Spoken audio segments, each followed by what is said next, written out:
Kaugnay sa pagkakabanggit ni Atty. Nicholas Kaufman sa pangalan ni Pangulong Bongbong Marcos sa confirmation of charges hearing sa ICC case laban kay dating Pangulong Duterte.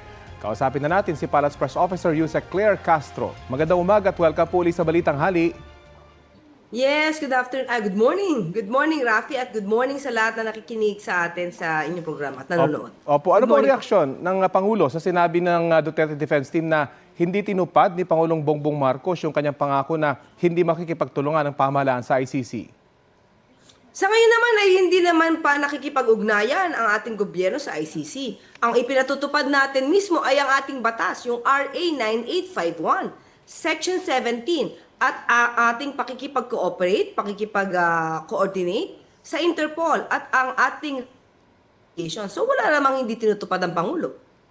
At isa pa sa mga ipinunto po ni Atty. Kaufman ay ginawa raw ito ni Pangulong Marcos para in-neutralize ang dating Pangulo at kanyang legacy. Ano pong reaksyon dyan ng Pangulo? Ano bang ibig niya sabihin ng neutralize? Hindi ba ang kanyang kliyente ang eksperto sa pag-neutralize? Pag-neutralize sa media, pag-neutralize sa mga nasasangkot sa mga illegal drugs. At ang dating Pangulong Duterte, hindi sa bibig natin ang gagaling ito.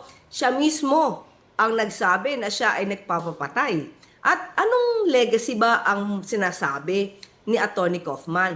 Ang legacy bang iniiwan ni dating Pangulong Duterte ay ang pagpapapatay na madugong extrajudicial killings? Yun ba ang dapat na in-neutralize? Ay sa tingin natin dapat talagang matigil ang patayang walang kabuluhan, walang basihan, at walang hustisya.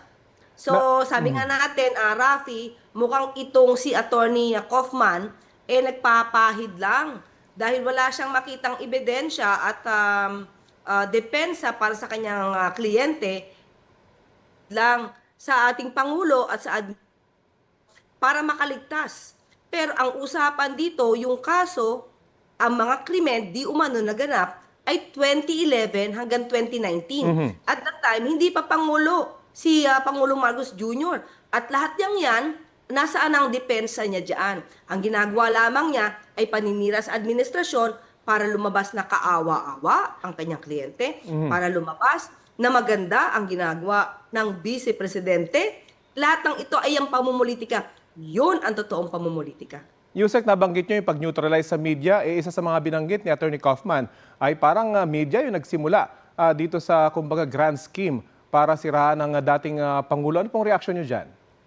Ikaw, Rafi, taga-media ka. Alam mo ang nangyari dito sa Pilipinas. At wala siyang, mukhang lumalabas na wala talagang depensa at hindi niya mapapasinungalingan ang mga akusasyon na naganap ng 2011 to 2019. Kaya kahit kanino na lang niya ipupukol ang kasalanan. Sa media na nag-inflate daw ng mga kwento, photographer na kumuha daw ng mga grieving families na kumbaga ay nakakapagbagabag damdamin. At pati Pangulo, pati yung pagpapadala doon na hindi dapat natin sundin ang ating sariling batas para lamang sa kanyang kliyente. May Pilipino, Rafi, mga Pilipino rin ang nagsampa ng kaso. Mga Pilipino rin ang nagsasabi na sila ay biktima ng madugo at karumal-dumal na extrajudicial killings. So dapat ito pantay-pantay ang tingin dito, hindi lang iisa ang tinitignan dito. Ngayon po at nabanggit ang pangalan ng Pangulo, may balak po bang palasyo na makipag-ugnayan sa ICC o sumulat sa kanila para linawin yung mga sinabi ni Atty. Kaufman? Walang obligasyon ang Pangulo at ang administrasyon na ito na magpaliwanag. Hindi kasama ang Pangulo at ang administrasyon na ito sa kaso. Personal na kaso yan ni dating Pangulong Duterte at ang mga kapwa natin Pilipino ang nag-aakusa sa kanya. So hindi po, wala pong papel ang administrasyon dyan.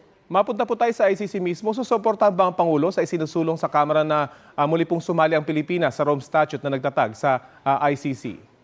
Sa ngayon, actually, Rafi, hindi po na pag-uusapan to. Pero kung magbibigay po sila ng suggestion, pros and cons and everything, maganda po na ibigay natin sa Pangulo to para maaral po niya. Sa ngayon po talaga kasi ang tutok ng Pangulo, ekonomiya. Yung problema sa baha, pati employment rate, kailangan po maiangat ang buhay ng bawat Pilipino. Diyan po ang tutok ng Pangulo ngayon, serbisyo muna po talaga bago pamumulitika. Pero bukas naman po siya kung sakali mapag-aralan ang po pwedeng pagsali ulit ng Pilipinas sa ICC. Sa lahat po ng issue na makakagat natin at sa kapwa natin Pilipino, bukas po ang Pangulo dyan. At ano naman po masasabi nyo ngayong na-refer na sa House Justice Committee yung 4 na impeachment complaints laban kay VP Sara Duterte? Para sa Pangulo, kung ano yung proseso, dapat lang po masunod. Kung ano yung mga ebidensya, yun lamang po siguro ang dapat tignan. Yun lang po. May reaction po ba ang palasyo doon sa timing ng pag-anunsyo ng pagtakbo ng Vice President ngayon at nasa committee na ng House yung kanyang mga impeachment complaints? Katulad ng sinabi ng Pangulo, kung balak niyang tumakbo, good luck, it's her choice. Pero hindi po talaga ito binibigyan ng pansin ng Pangulo eh.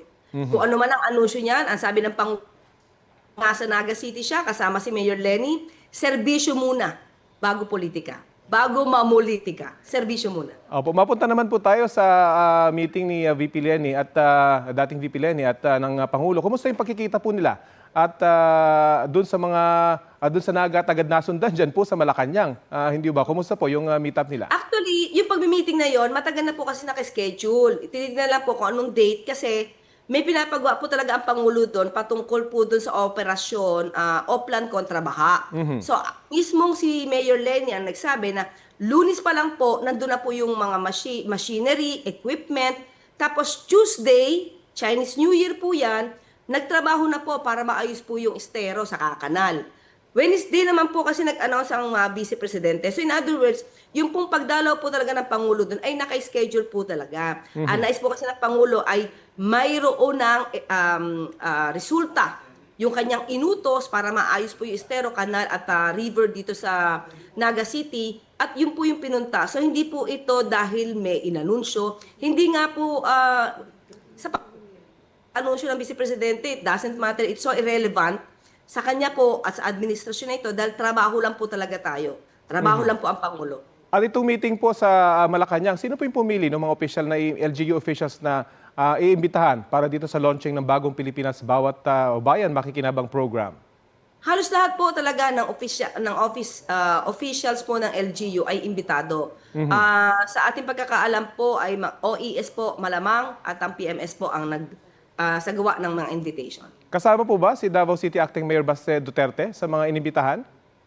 Hindi ko po napansin. Tatanungin ko po. Hindi po kasi ako parte ng gumagawa ng invitation. Okay, sige po. Maraming salamat po sa oras na ibinahagi niyo sa Balitang Hali. Maraming salamat, Rafi, at sa ating mga kababayan. Good afternoon. Yan po si Palace Press Officer Yusek Claire Castro. Susubukan po namin hinga ng pahayag si Attorney Nicholas Kaufman kaugnay sa mga pahayag ni Yusek Castro.